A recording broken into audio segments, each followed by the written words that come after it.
Welcome to Critical Thinking. I'm going to use this presentation for my staff, and what we're going to do is we're going to have some background information about critical thinking, and then we're going to complete some activities as well so they can really get into that process. So, first of all, what is critical thinking? It's clear, reasoned judgments. It's a disciplined process. It's applying, analyzing, synthesizing, and evaluating. Critical thinking. It's information that you can gather by observation, experience, reflection, reasoning, and communication. And all that is used as a guide to believe in action. So here are some steps for critical thinking.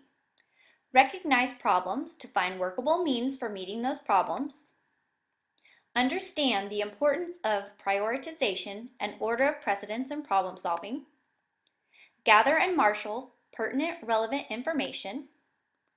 Recognize unstated assumptions and values. Comprehend and use language with accuracy, clarity, and discernment. Interpret data to appraise evidence and evaluate arguments. Recognize the existence or non-existence of logical relationships between propositions. Draw warranted conclusions and generalizations. Put to test the conclusions and generalizations at which one arrives. And reconstruct one's patterns or beliefs on the basis of wider experience. So what we would do is we would talk about these together as a staff and what we would need to do. And I guess I have one more, which is render accurate judgments about specific things and qualities in everyday life. So, how do we get students to think critically? I really want the teachers to be able to come up with this answer. So what we're going to do is an activity here. I'm going to break the teachers into teams, and I'm going to give them 3 minutes to create a list of how we help students think critically. I want this to come from them. I want them to also have input on how students should be thinking critically. So each group is going to have a chart, and they're going to put their ideas down on this chart however they would like to. And then when everyone gets done in the 3 minutes, we're going to compare and discuss what we have come up with. Some examples that I thought some teachers from our district may come up with would be students using the Webb's depth of knowledge. We definitely expect high rigor and relevance, so there should be some critical thinking. We always need to be asking those higher level questions, and always ask why. Students need to be defending their answer. Why do they think that's the right answer? That helps them get to thinking. So what do students do to show critical thinking? Again, you could do another activity, but here I just listed some things. We have students analyze, synthesize, and evaluate situations. We use higher level questions to get them to think. We use metacognition sentence stems to help them think and defend their answers. And another thing we use in our district is we use the RACE strategy in our writing. This is restating, it's answering the question, it's citing evidence, and it's editing their work. You know, this questions them. This makes them go back and see what they were thinking about, where they find the answer, and how they can defend that answer. So why is critical thinking important? Critical thinking enables one to analyze, evaluate, explain, and restructure their thinking. This decreases the risk of adopting, acting on, or thinking with a false belief.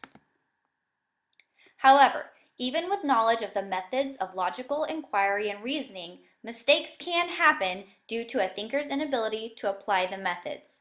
So we really need to know how to use our thinking, how to evaluate something and not to judge it. We need to know how to find information so that we can prove our answers. We need to teach students how to think critically so that those mistakes don't happen.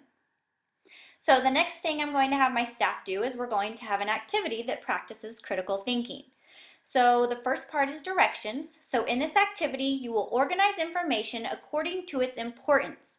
Stress that while your ideas may differ, you should be able to defend your reasoning. So I'm going to give each person a set of scientist cards. They have to read the information and decide which inventions by the scientists were most important and why they were important.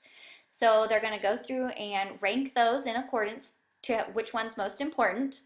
Then once they have made their choices, they're going to get into groups of 4 and they're going to discuss their answers with their group. You know, they have to defend their answers, tell why they put them in that order.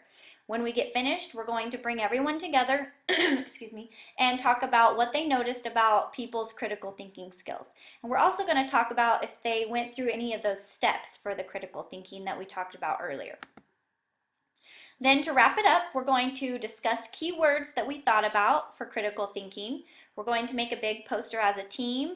We're going to talk about the importance of critical thinking and how we can implement this into our classrooms. And we're going to share this with everyone, and hopefully we'll see teachers implementing this into classrooms and teaching kids those steps to making good judgments. And that's all I have for you. Thanks.